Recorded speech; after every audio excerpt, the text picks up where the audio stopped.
India की मुंबई में होने वाली तीसरी बैठक से ठीक एक दिन पहले आए एक बयान ने विपक्षी दलों के गठजोड़ की नींद उड़ा दी है। बयान भी कहीं और से नहीं बल्कि इंडिया के अंदर से ही आया है। बयान वही है जिसकी आशंका थी।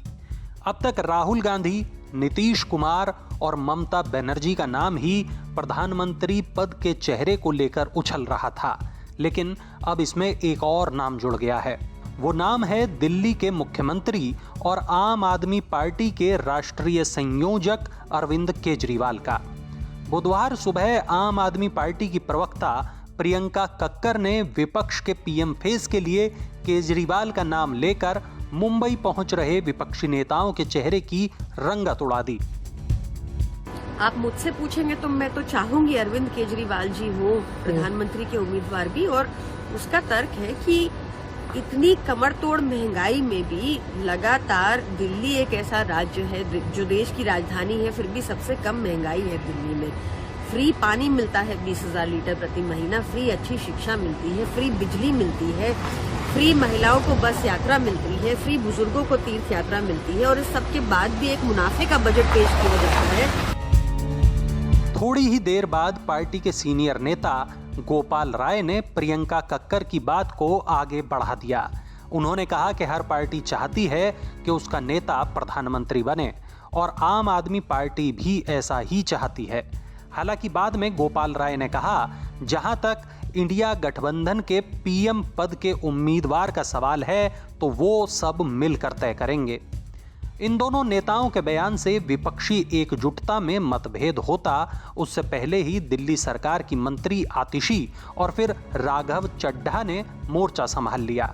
मीडिया के सामने आकर दोनों ने कहा कि अरविंद केजरीवाल प्रधानमंत्री की रेस में नहीं है और ये बिल्कुल निजी बयान है। देखिए, ये हमारी मुख्य प्रवक्ता की व्यक्तिगत राय हो सकती है, लेकिन अरविंद केजरीवाल जी प्रधानमंत्री की रेस में बिल्कुल भी नहीं है। आम आदमी पार्टी इंडिया अलायंस से इसलिए जुड़ी है क्योंकि आज इंडिया को बचाने की जरूरत। आम आदमी पार्टी ने इंडिया अलायंस को इसलिए नहीं अपनाया है या इंडिया अलायंस का इसलिए हिस्सा नहीं बनी है कि कोई प्रधानमंत्री पद की लालसा या एम्बिशन है। अरविंद केजरीवाल जी प्रधानमंत्री बनने के लिए इंडिया अलायंस का हिस्सा नहीं बने हैं, ना ही अरविंद केजरीवाल जी प्रधानमंत्री की दौड़ में हैं। भले ही आतिशी और राघव ने अपने नेताओं के बयानों से पल्ला झाड़ लिया, लेकिन पहले प्रियंका कक्कर और फिर गोपाल राय जैसे सीनियर नेता के बयान ने सियासी गलियारों में अटकलों का बाजार गर्म कर दिया है। वैसे भी ये कहा जाता है कि जहां आग लगती है वहीं धुआं उठता है।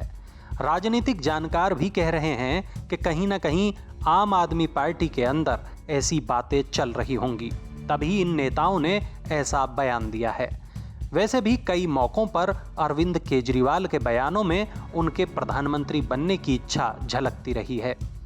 साल 2014 में नरेंद्र मोदी के खिलाफ वाराणसी से चुनाव लड़कर केजरीवाल ने ये मैसेज देने की कोशिश भी की थी कि मोदी का मुकाबला कोई कर सकता है तो वो सिर्फ केजरीवाल हैं। सवाल प्रियंका कक्कर और गोपाल राय के बयानों की टाइमिंग को लेकर भी है। एक दिन बाद ही मुंबई की बैठक में इंडिया का संयोजक चुना जाना है। कॉमन मिनिमम एजेंडा तय होना है। ऐसे में आम आदमी पार्टी के नेताओं का ये बयान बहुत अहम हो जाता है। अब सवाल उठता है कि क्या ये मुमकिन है कि विपक्षी गठबंधन अरविंद केजरीवाल को प्रधानमंत्री पद का चेहरा बना दें? इसके चांसेस न के बराबर हैं। पहले ही विपक्षी गठजोड़ के कई चेहरे इस रेस में हैं। सबसे बड़ा चेहरा तो गठबंधन की सबसे बड़ी पार्टी कांग्रेस से है। मोदी सर ने मामले में राहुल गांधी की सजा पर रोक के बाद कांग्रेस राहुल को प्रधानमंत्री पद का चेहरा घोषित करने से नहीं चूकेगी। जब राहुल सजायाफ्ता थे और चुनाव लड़ने के लिए अयोग्य हो चुके थे, तब भले कांग्रेस हर समझौते के लिए तैयार थी, लेकिन अब हालात बदल गए हैं। पिछले कुछ समय में कांग्रेस ने राहुल गांधी का जिस तरह से इमेज मेकओवर किया है, उससे तो इस बात के पूरे चांस हैं कि कांग्रेस को राहुल के चेहरे से कम कुछ भी मंजूर नहीं होगा। दूसरा दावा ममता बनर्जी भी ठोक रही हैं। तृणमूल ने बाकायदा सोशल मीडिया पर बोलचे बांग्लार जोनोता प्रधानमंत्री होक ममता के स्लोगन के साथ एक मुहिम भी छेड़ दी है, जिसका मतलब है कि बंगाल के लोगों ने इस बात की घोषणा कर दी है कि वे ममता बनर्जी को प्रधानमंत्री के रूप में देखना चाहते हैं। इस रेस में तीसरा नाम नीतीश कुमार का है।